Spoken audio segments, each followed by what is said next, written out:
કેસર કેરીના શોખીનો માટે ચિંતાજનક સમાચાર સામે આવ્યા છે।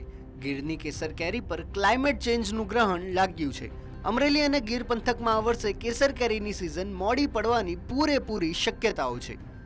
ડિસેમ્બરના અંત સુધી જે આંબા મહોરથી લચકતા હોવા જોઈએ તે આજે સૂના ભાંસી રહ્યા છે। સામાન્ય રીતે દિવાળી પછી નવેમ્બરના મધ્યમાં ગીરની આંબાવાડીઓમાં મધમધતો મહોર જોવા મળતો હોય છે, પરંતુ આ વર્ષે કુદરત જાણે રૂઠી હોય તેમ ડિસેમ્બર પૂરો થવા આવ્યો હોવા છતાં પણ આંબા પર ફ્લાવરિંગનો અભાવ જોવા મળી રહ્યો છે।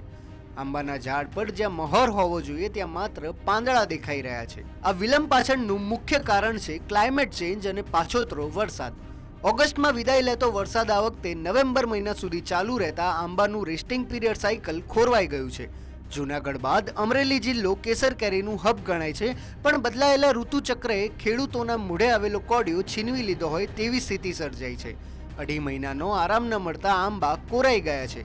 પરિણામે કેરીની સિઝન 1 થી 1.5 મહિનો મોડી જવાની પણ શક્યતાઓ છે।